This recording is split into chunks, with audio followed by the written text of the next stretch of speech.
Verujemo da većina vas nema baš tako lak pristup dvorištu, a želi da vreme sa svojim psom umjesto sa Netflixom i kokicama provede na kreativan način. Zato smo vam pripremili mentalne igrice sa kojima možete mentalno da umorite vašeg psa u vašem domu. Naučno je dokazano da psi koji se mentalno razgibaju bolje slušaju, a ovo je također deo recepta kako se dobija srećan pas, a postaje srećna porodica.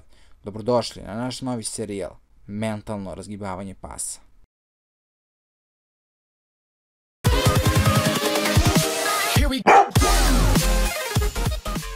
Ćao svima i dobrodošli u naš najnoviji video na našem kanalu. Po nego što krenemo s ovom igricom koju želimo danas da vam predstavimo, želim da vam se zahvalim pre svega na ogromnom podršci, bezbroj pozitivnih komentara, kao također i poruke koje nam šaljete, također i vaše videoklipove kojima vežbate naše igrice sa vašim ljubimcima.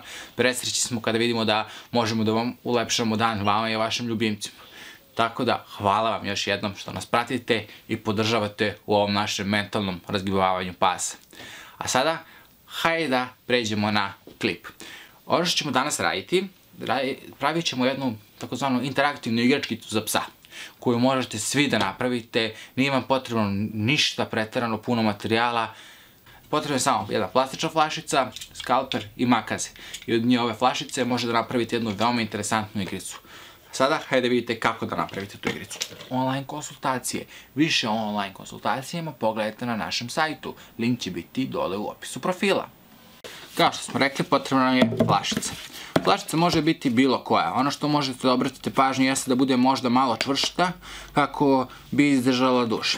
Sljedeća stvar koja je potrebna jeste skalper i makazica. Ono što ćemo mi da krenemo da pravimo na ove flašici jesu rupice. Napravit ćemo nekoliko rupica. Skalperom obično možete napraviti kao neke male iksiće.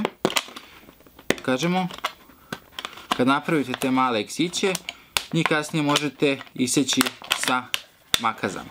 Poenta ove igrice jeste da kad pravite ove rupice, napravite, da kažemo, ne toliko blizu rupice, ali ne ni toliko daleko.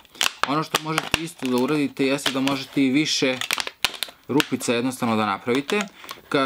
Ono što treba da vam bude parametar za ovu igricu i kolike rupice treba zapravo da vam budu, jeste pre svega kolike granule ima vaš ljubimac.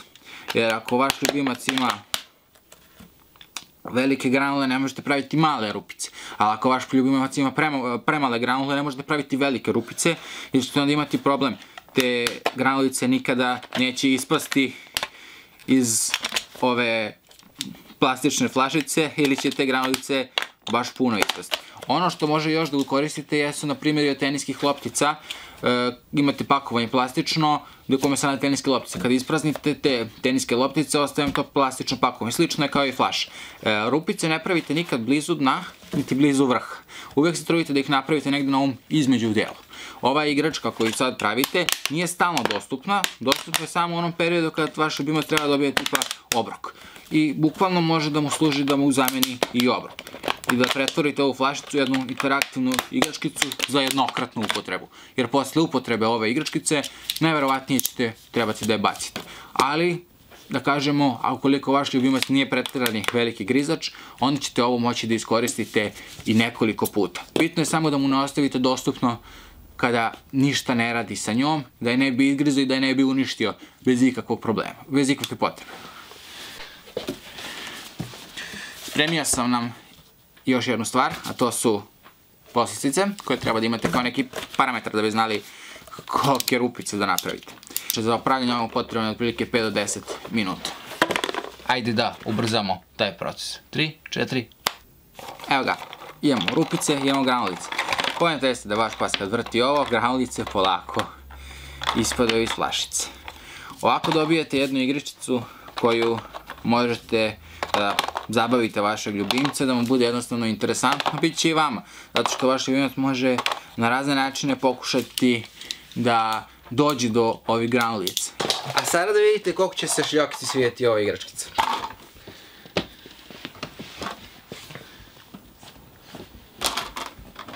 Ako vaš pas ne želi odmah da je koristi ili nema inspiraciju, napravite veće rupice kako bi teže dolazio do granulica. Možete mu objasniti da treba da ih rotira i da je kotrlja kako bi došao do čim krene da ih lupa šapama ili nečim, znajte da je vaš pas na dobrom putu kao šljokica da dođe do njih. Otkrila je da treba da koristi šape. Ovo je samo jedna drugačija igrica koju možete koristiti da vaše ljubimca držite motivisanim i da ima neku animaciju u ovom vremenu kada treba da boravi u kući duži vremenski period. Da, otkrila je da treba koristiti šape. Nadamo se da će vam se ova igrica svidjeti i da ćete koristiti. Također se nadamo i treba da znate da ova igrica može da zameni obrok vašem ljubimcu, jer bukvalno ceo obrok možete da stavite unutra i da prepustite vašem ljubimcu da sam dođe do njega. Tako će se on i mentalno umoriti kako bi došao do njega.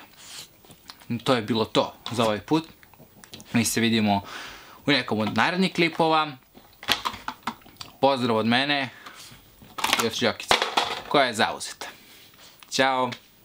Ako vam se svidio ovaj video, obavezno ga lajkajte, u komentarima dole napišite vaše mišljenje, vaše sugestije, također i vaše predloge, šta biste voljeli to sledeće da snijemo, koju temu bi voljeli da obradimo. Ne zaboravite da se pretplatite putem subscribe dugmeta i da uključite zvonce. Sve ovo o čemu smo danas pričali možete pronaći u knjizi Moja prva šapa, također tu možete pronaći i pregršt drugih informacija. Knjigu možete poručiti preko sajta www.mnobuka.rs. Naš rad također možete pratiti putem društvenih mreža, Instagrama i Facebooka. Pored toga, ukoliko želite, naš rad možete podržati putem Patreon platforme. Do sljedećeg viđenja, naporno trenirajte putem pozitivne motivacije jer jedino tako se dobija srećan pas, a postaje srećna porodica.